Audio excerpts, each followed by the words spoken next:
Francisco Morales, welcome to KTNV. Thank you for the invitation. Happy to be here. So let's talk about what's going on in this state. You were the head of something called Immigrant Voters Win, which was set up, I believe, last month. It's kind of a coalition of groups. What's the point? Well, the point is we've got 120,000 immigrant voters that we're reaching out to.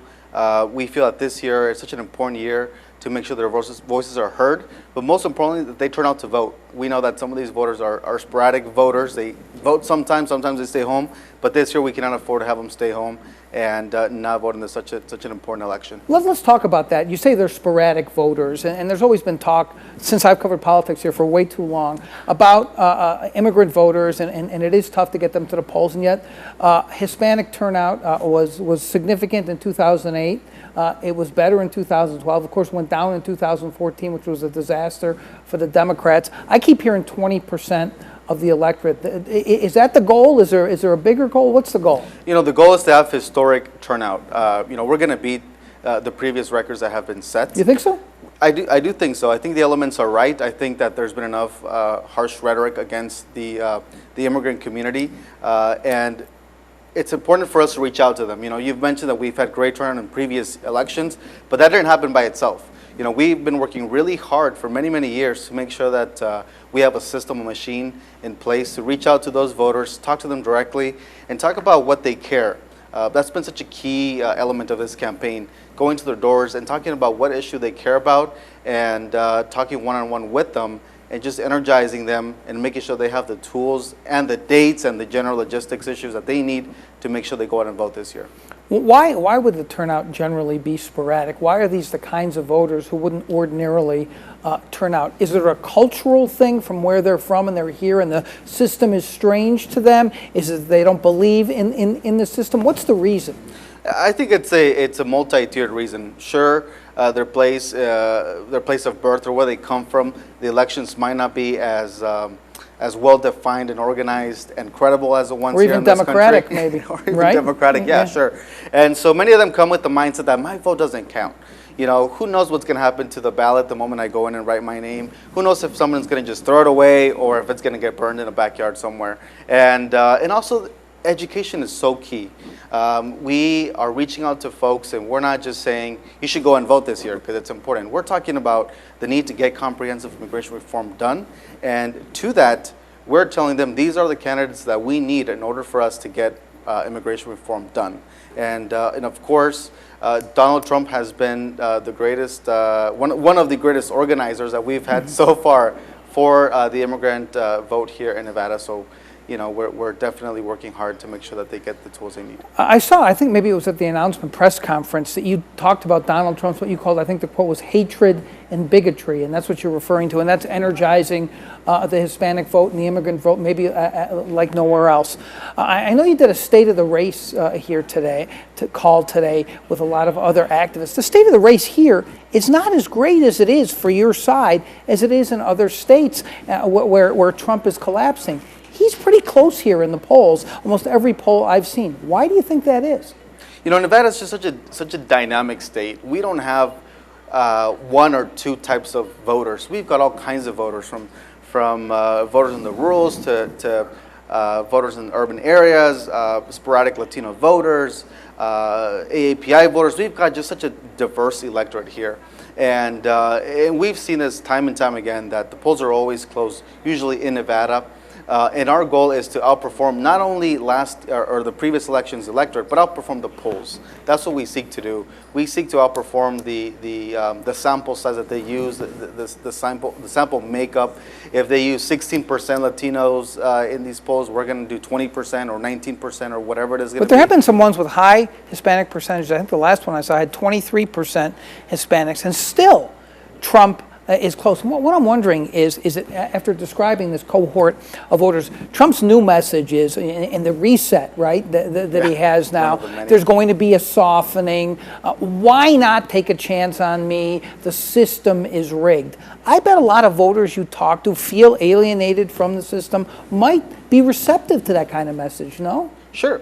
And we planned for this. We knew that Donald Trump would evolve from a primary presidential candidate to a general election candidate, and as a result, he would start trying to flip-flop and using some softer language towards Latinos. But look, this is in real estate. You can't flip your way out of this one. You know, we know that for the past 15 months he's been attacking our community. He's been attacking our community, but not just us. Everybody that he can possibly attack, he's been attacking. In Nevada in particular, you know, we have a very sizable amount of Latino voters, and our goal is to make sure that they turn out in such a historic number that we will outperform every poll and every expectation here in Nevada. I guess what I'm wondering, though, to go back to Trump's potential appeal, system is rigged, why not take a chance on me? Barack Obama's been in office almost 8 years now. He promised when he ran, I don't know if you were old enough to vote at that time, it was probably pretty close for you because you're a young guy. He promised during that campaign immigration reform, comprehensive immigration reform. 8 years later, we don't see it, right? Why shouldn't there be a lack of faith, and why not try something new like Donald Trump? You know, I think some voters might be thinking that, don't you? Yeah, absolutely, John. And I certainly believe that that's a key element of this campaign, because we want to make sure that folks remember that if it were just up to President Obama, we would have comprehensive immigration reform and so much more. But he had a Democratic Congress for the beginning, didn't he? He did, but let's not forget also that you know, when Republicans were elected into Congress, their first task was to stop anything Obama wanted to do, and it was not bipartisanship. It was just, let's stop President Obama. That is true, and that's on the record, and that's proven. But do you not fault the president for focusing on other things as opposed to getting comprehensive immigration reform when he had the chance? Well, you know, I couldn't dictate the legislative priority. I can't blame him for that, especially because he didn't have a Congress to really work with him, except for maybe the first few months. You know, we know that, unfortunately, we lost some key proponents of immigration reform early in his presidency, you know, Senator Ted Kennedy. Right. And so that definitely shifted the dynamics. But at the end of the day, we had a bipartisan bill in 2013 that the Senate passed, that the Gang of Eight worked really hard to formulate, and the House just refused to even debate the issue. You know, Congressman Heck remained silent. He didn't want to establish any kind of leadership on that bill. And so, yes, right now we want to elect a president that supports the immigrant community, but we also need a Congress that will help, that will work with the president to get this finally done and over with. It's interesting you mentioned Congressman Heck, who's running for the U.S. Senate now, and there's been criticism of him from your side about his position. You say he was silent. He was not completely silent, although there were calls for him to go to the leadership, bring the bill to the floor. There were a lot of people who think if that bill had come to the floor, right? That it might have passed. But it's interesting in trying to, Trump is easy to attack on this stuff, right, because everything he said.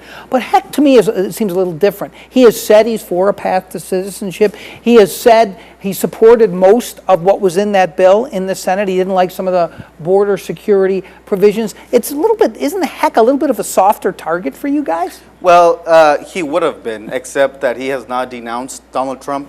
He has not said that Donald Trump should stop his harsh rhetoric on the immigrant community. He voted to defund and eliminate DACA. And he's even said that we should talk about and has been against birthright citizenship. So sure, I mean, in a normal year, maybe it would have been tougher. But right now, until Congressman Heck comes out and says, Donald Trump, you're wrong on these issues, let me show you what the American people want and need, and he takes leadership, no, they're one of the same.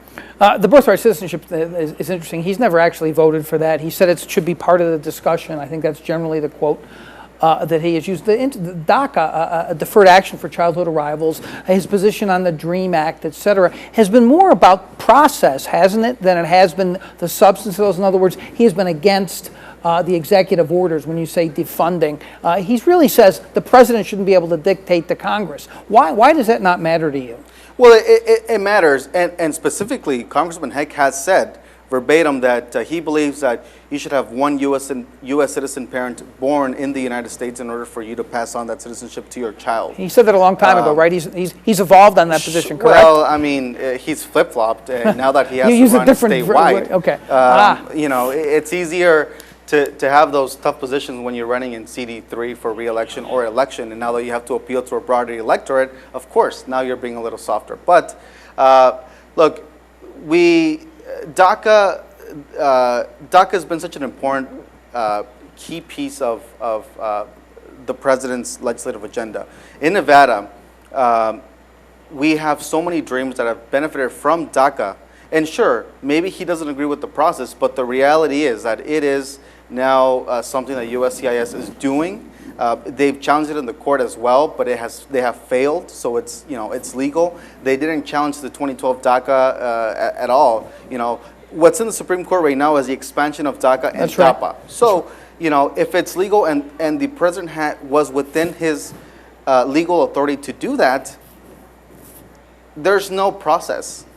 It's policy. It's whether you are in favor of this as a general issue or not. I'm wondering if your group is it a total surrender now to partisanship? In other words, there were some Republicans. In fact, I think Dean Heller voted for the comprehensive immigration reform bill in the Senate. But your group now is just essentially for the rest of this election season, it's a partisan war, is it not? You're going to go after Trump. You're going to go after Heck. You're going to go after Congressman Hardy, right? That's what your group's really about. Well, our group is about electing candidates up and down the ballot that are in favor of immigrant families. Is that a yes to that question? If these candidates have failed to represent our families, then it's a yes, because ultimately we're going to support candidates that are going to be there when we need them to pass comprehensive immigration reform. Let's talk about what's different. I couldn't believe it. I looked at today. I think it's 59 days until early voting starts. Something like it's coming up pretty quickly. So the last 59 days, what's different that's going on with your group, which is a coalition, includes the Culinary Union, some other groups,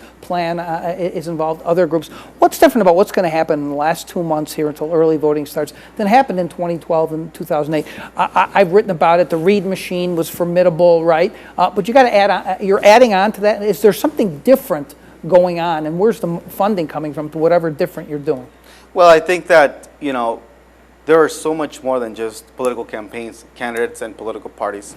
There's a lot of groups like us, the Center for Community Change and Plan Action and America's Voice, just to name a few, that are really vested in this election. They really want to put resources where their mouth is, because we know the threat that Donald Trump is, and we also know the threat of not electing a Congress that will work with a potential Clinton administration. So I think what's different this election cycle is that it's not just the candidate and the political parties, but there's really just a strong coalition of groups, advocacy groups, that have taken the electoral approach to making a difference this year. And that's where I think that's going to be super key in this election. Let me read between the lines of what you're saying. I mean, ideas matter, and the ideas you've articulated matter. But when you say making the electoral difference, we're talking about what's going on the ground. We're talking about voter registration. We're talking about getting people out to vote. We're talking about finding voters who ordinarily maybe wouldn't vote and getting them registered and to vote. There's a citizenship project that's been going on for a long time. Is there funding to do all this outside of the traditional structures that we've seen? I think there is, and I think that the funding has come in. We've begun to do a lot of that stuff. Plan and Culinary have done a great job doing citizenship workshops.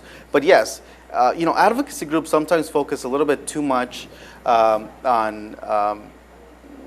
other things besides field strategies. This year, I think all of the groups that have traditionally remained absent from field strategies are on the ground, knocking on doors, registering voters, spreading the message that we need leaders that are going to be able to take this issue on and finally get immigration reform done. So yes, us personally with Culinary Union and the rest of our coalition, we're launching dozens of canvassers every day, and pretty soon after Labor Day, it's going to turn to hundreds of canvassers every day. And what traditionally could be, maybe 4 or 6 passes, we're looking to do more than that, and that's how many times a voter will be contacted for this election. So, are you frustrated going into this home stretch here at the polls that show Trump close here, that show Heck close or even leading?